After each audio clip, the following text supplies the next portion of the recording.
Hey folks, I'm JC from One Shot Adventures, and today I'm going to do something a little different. I'm going to talk about the games business, specifically how it relates to TTRPGs. Recently, Wizards of the Coast made the news that Sigil, their hot new Unreal 5 based virtual tabletop, laid off 90% of the team and is basically going into carbon freeze. And that got me thinking.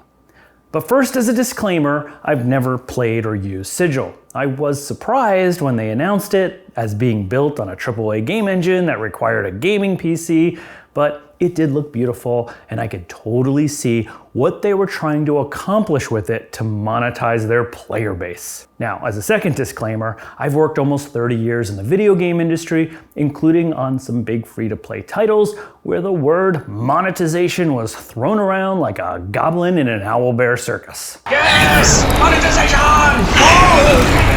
In other words, I know some things about how monetization works, how it can actually work well, and how it can not work at all, make you no money, and anger mobs of gamers at the same time. Now, to be clear, I'm not opposed to monetization. I think that developers and game designers should get paid for their work. And while we're living in a world where gamers expect ongoing services and tools that always work, you kind of have to figure out a way to make money to do that to support the team. So I'm all for that. But can video game style monetization work for TTRPGs? I actually don't think it does. I think that the games that we love are actually protected from the worst of free-to-play monetization, and I'm going to explain why. The first thing you have to know is that in-game monetization, selling stuff to players, generally only works at scale. Very few players actually buy things in-game, and the more casual the game is, the harder it gets to get people to open their wallets. This is why the most successful free-to-play games have millions or tens of millions of players. So right away, for a TTRPG like D&D to monetize, it needs a massive player base, because only a few percentage points of players are gonna spend money. And I'm not sure it does. I don't know the monthly active users of D&D, but I bet you it's nowhere near a top 100 video game. Maybe 1 million people tops, and that's being generous. So right there, selling in-game content is going to be a tough road for a business. There's just not enough active players. Next, you monetize content in 3 categories: power, vanity, and utility. This is really it. This is the only way free-to-play games really work: power, vanity, and utility. So let's go through each one and map it to a TTRPG and see if it works. Power is easy to explain. You sell something that makes players more powerful. In a first-person shooter, this is usually like a better weapon or a tank or something like that. Power items work well in competitive games where players are looking for an edge, which is something D&D obviously isn't. It's a game where power is controlled by the game master. And no game master is going to ask players to buy a $3.99 wand of fireball before fighting the next boss. Although what if GM's got a cut? And monetizing power is generally frowned on in the West because people will scream, "This is pay to win." This is less of an issue in some other countries, but right away you see you can't really sell powerful gear to players in a game like D&D. But if you would like a crown of ultimate power, I'm giving one away for free. All you have to do is hit those like and subscribe buttons and you'll receive your crown in 4 to 6 centuries. Next up, we have vanity items. These are cosmetic items that usually have no in-game effect, but make you look cooler or more personalized. Think about skins in Fortnite. Vanity items work really in one condition.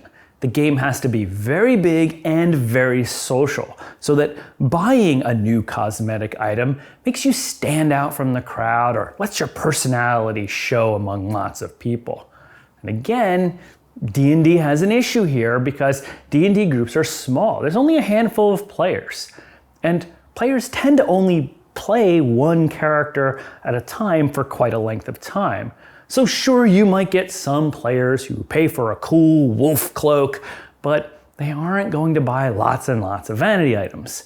And even then, more casual players who play a couple games of D&D, they just won't bother. Vanity items just generally don't sell that well. So while vanity items do have some appeal, I'll give you that, I just don't think they'll work at scale in a TTRPG. And finally, let's talk about monetizing with utility powers. These are items that add variety to your gameplay or give you some new functionality. Think about purchasing more energy in a mobile game or unlocking a new mode or new map in another type of game. This works reasonably well in TTRPGs. Think about Foundry VTT, for example, or Roll20, where they'll sell you more music, some battle maps, or additional rule sets. Or on D&D Beyond, where you could unlock new subclasses to play. I think this actually does work decently well in RPGs, but there's one big problem. These sorts of utility powers are generally only purchased by game masters. I have an ongoing campaign in Foundry, and no one but me has spent money on stuff for it. So right away, if you start selling utility things, you're limiting your addressable market to probably, 20% of players? And again, even if you can sell stuff to players like subclasses, this isn't something players will just keep buying again and again and again. They'll buy what they need, and they're good for a while, weeks, months. And free-to-play games and monetization requires repeat buys. So there you have it. Each traditional way of video game monetization runs into some serious limitations when it comes to tabletop RPGs. Selling power is a non-starter, selling vanity items requires a huge player base who cares to show stuff off, and selling utilities only appeals to game masters. Each one has a real cap. And if you look at the investment that a platform like Sigil requires, it had 50 developers, so that's easily $10 million a year of investment that Wizards of the Coast is spending. You can see how the ROI of that isn't gonna ever look good if you think about the monetization problems I just described. Honestly, if you're gonna spend $10 million a year, you're better off buying a real video game that is freed from those limitations. So, like a wall of force, I think the TTRPG industry is structurally protected from the worst of free-to-play monetization. Unless it gets to massive scale, 10 times bigger than it is today, in-game content just isn't going to work that well. And that's okay. It keeps the power in the hands of the game masters, the players, and all of the small publishers who can be scrappy and hand off work to their community of fans. I'm okay with that. But I don't know, I could be wrong here. I'd love to know what you think. Can the TTRPG industry learn from the video game industry and use in-game content to make games actually better? Let me know in the comments below. Until next time, I'm JC, and I will see you soon. But in the meantime, go support a small creator and buy an adventure or two. That's the kind of monetization I think we can all get behind.